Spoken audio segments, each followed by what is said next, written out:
തന്നെ മന്ത്രിയോട് അമിത്ഷാ ഒരു കാര്യം ബോധിപ്പിച്ചിരുന്നു. കാരണം ഞാൻ അസോസിയേഷന്റെ സംസ്ഥാന ജനറൽ സെക്രട്ടറിയാണ്. ഒരുപാട് പരിഭവങ്ങൾ പറയാനുണ്ട്, വളരെ ക്ഷമയോടുകൂടി കേൾക്കണം എന്ന് പറഞ്ഞപ്പോൾ മന്ത്രി പറഞ്ഞു ധൈര്യമായിട്ട് പറയണം, അത് കേൾക്കാൻ വേണ്ടിയാണ് ഞാൻ വന്നിരിക്കുന്നത്. വളരെ ബുദ്ധിമുട്ടോടുകൂടി വളരെ ഞാൻ ഇത്രയും യഥാർത്ഥത്തിൽ പ്രതീക്ഷിച്ചിരുന്നില്ല.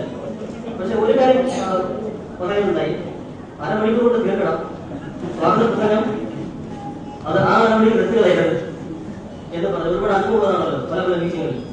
ഞാൻ ഒരുപാട് കാര്യങ്ങൾ പറയാൻ ഒരുപാട് എൻലിസ്റ്റഡ് ആയി വന്നെങ്കിൽ പോലും വളരെ ചുരുക്കമായിട്ടുള്ള തന്ത്രപ്രധാനമായിട്ടുള്ള കാര്യങ്ങൾ മാത്രം ബോധിപ്പിക്കുവാൻ എനിക്ക് അനുവാദം തരണമെന്ന് അപേക്ഷിക്കുകയാണ്. മാഡം, നമ്മുടെ ഹോമിയോപ്പതി ചികിത്സാ ശാസ്ത്രം ഡിപ്പാർട്ട്മെന്റിൽ, അതായത് സർവീസ് മേഖലയിൽ കടുത്ത അവഗണനയാണ് കഴിഞ്ഞ 6-7 കൊല്ലങ്ങളായി നേരിട്ടുകൊണ്ടിരിക്കുന്നത്. കടുത്ത അവഗണന എന്ന് പറഞ്ഞാൽ ഒരുപാട് കാര്യങ്ങളുള്ളത്. വളരെ അടുത്ത ഉദാഹരണം എന്ന് പറയുന്നത് നമ്മുടെ പേ റിവിഷൻ കമ്മീഷൻ, ശമ്പള കമ്മീഷൻ അഡ്വൈസ് ചെയ്ത്, അതായത് റെക്കമെൻഡ് ചെയ്തിട്ടുള്ള കാര്യങ്ങൾ പോലും അത് ഗവൺമെന്റ് ഉത്തരവായി ഇറങ്ങിയിട്ട് പോലും അത് ഇംപ്ലിമെന്റ് ചെയ്യപ്പെട്ടിട്ടില്ല എന്നുള്ളതാണ്. നമ്മൾ പുതിയതായിട്ടൊന്നും പുതിയ ആവശ്യങ്ങളൊന്നും പറയുന്നില്ല, പുതിയ ഡിമാൻഡുകളൊന്നും നാം വെക്കുന്നില്ല. പക്ഷെ ശമ്പള കമ്മീഷൻ അനുവദിച്ചതല്ല, ശുപാർശ ചെയ്ത കാര്യങ്ങൾ, ഓർഡറായി വന്നിട്ടുള്ള കാര്യം പോലും ഉദ്യോഗസ്ഥ തലങ്ങളിൽ അത് നടപ്പാക്കാൻ വേണ്ടിയുള്ള മടി കാണിക്കുകയാണ്.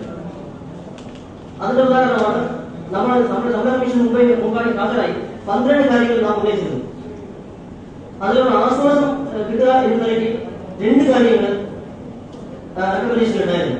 ഒന്ന്, ദുർഘട മേഖലകളിൽ ജോലി ചെയ്യുന്ന ഓഫീസർമാർക്ക് എല്ലാ വിഭാഗത്തിൽപ്പെട്ട ഹെൽത്ത് സർവീസസ്, അതുപോലെ ആയുർവേദ, ഹോമിയോപ്പതി എന്നീ 3 വിഭാഗത്തിൽപ്പെട്ട ഡോക്ടർമാർക്ക് ദുർഘട മേഖലയിൽ ജോലി ചെയ്യുന്നവർക്ക് 1500 രൂപയും, അതുപോലെ വളരെ ഡിഫിക്കൽട്ട് റൂറൽ ഏരിയയിൽ ജോലി ചെയ്യുന്നവർക്ക് 3000 രൂപയും എന്നുള്ള വളരെ ഡിഫിക്കൽട്ട് റൂറൽ ഏരിയ 3-4 ഉണ്ട്.